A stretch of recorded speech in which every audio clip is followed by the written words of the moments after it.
HFY, The Library of Flesh, Act 1. The Discovery. The day the Quarix found us, we were celebrating a funeral. On the observation deck of the Lunar Memorial Station, Elara Vance watched the silver casket drift into the sun's embrace. Her father, a historian, had always loved the light. He'd called it the universe's first memory, a story written in photons. Now, his story was over, and Elara felt the familiar, hollow ache of loss. That's when the sky tore open.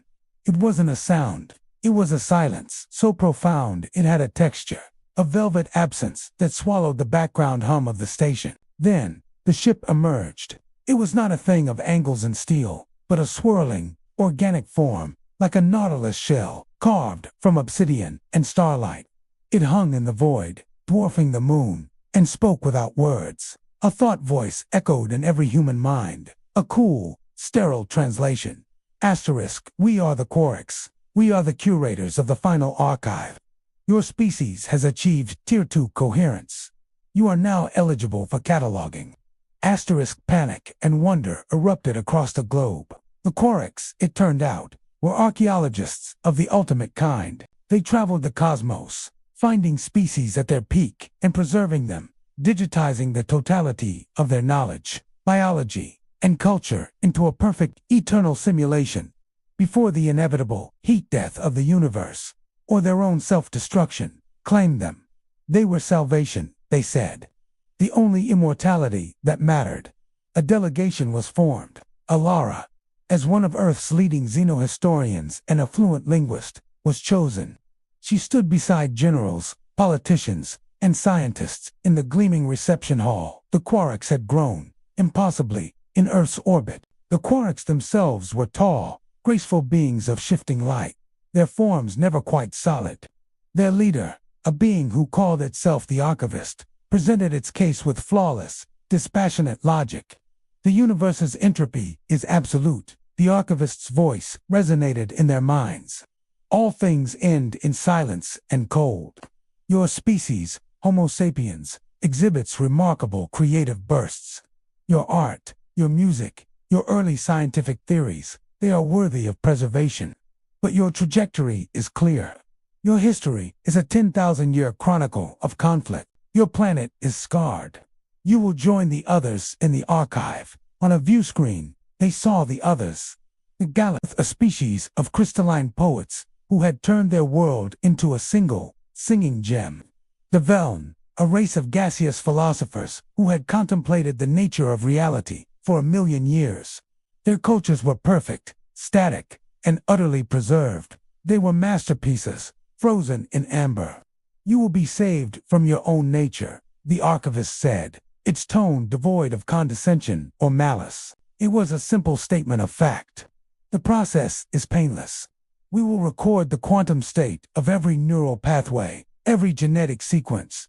You will live on, forever, in a perfect simulation of your world as it is at this moment.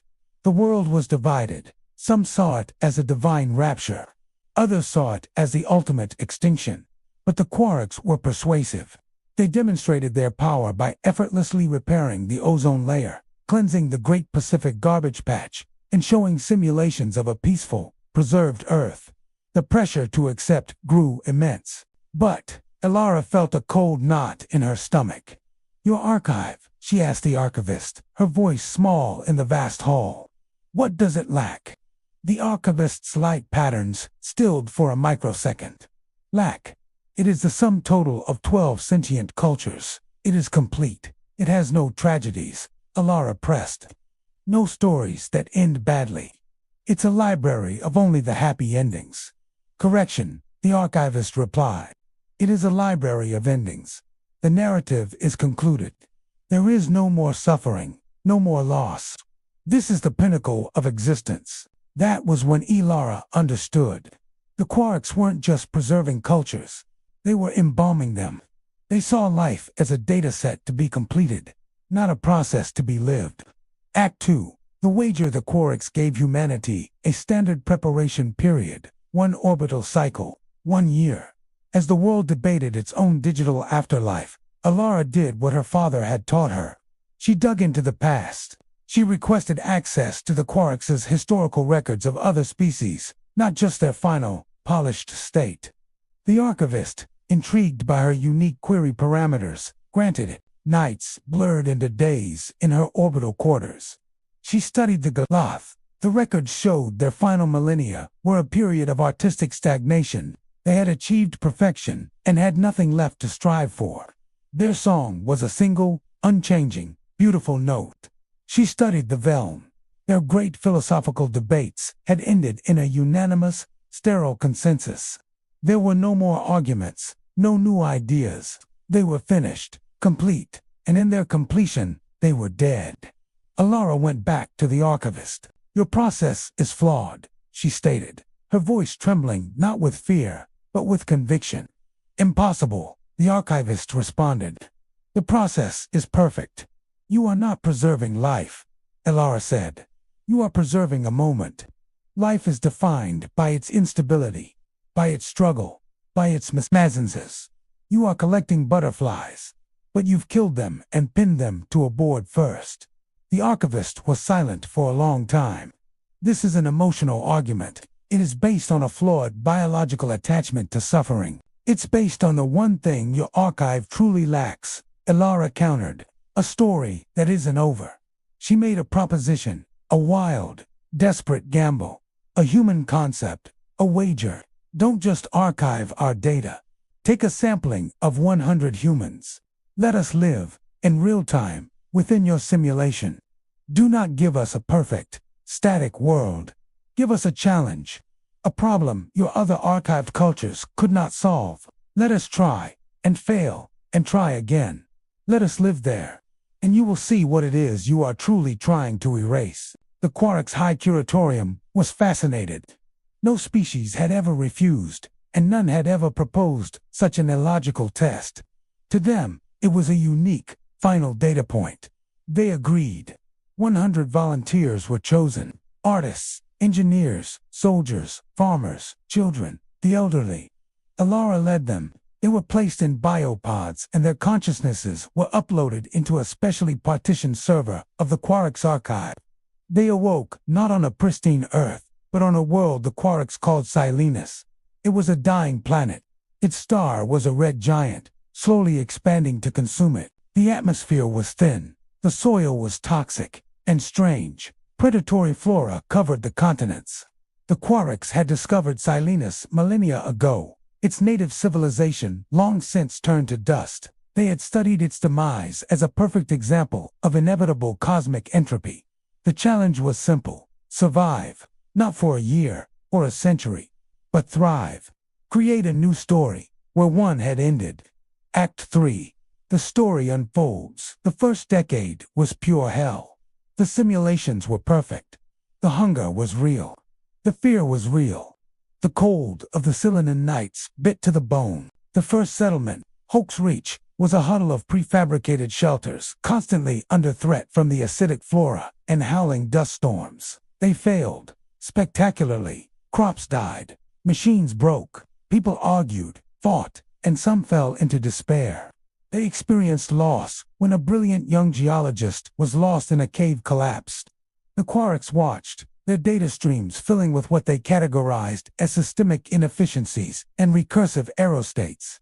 Alara, her hands calloused and her face lined with a stress her original body had never known, did not try to stop the fighting. She channeled it. She took the engineers and the soldiers and pointed them at the most aggressive of the predatory flora.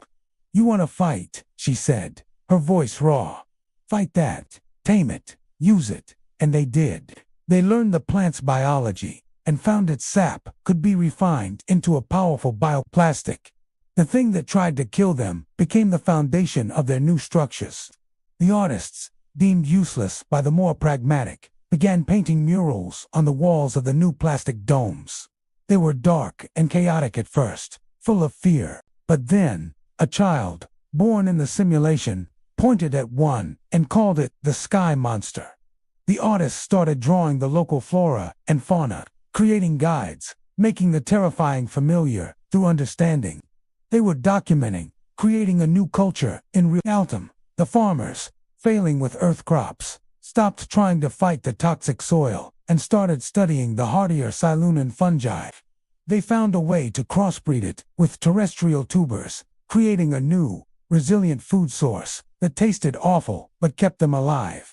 It was a ugly, practical solution. They built, they failed, they adapted, they held funerals, and they held weddings.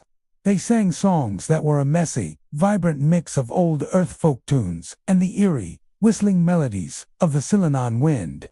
The Quarix watched, their dispassionate analysis beginning to show anomalies. The archivist observed Ilara, now an old woman in the simulation, sitting with a young girl, teaching her to read from a tablet that held both Shakespeare and the technical schematics for the water reclaimer. This unit expends significant energy on a narrative fiction, the archivist noted to a subordinate.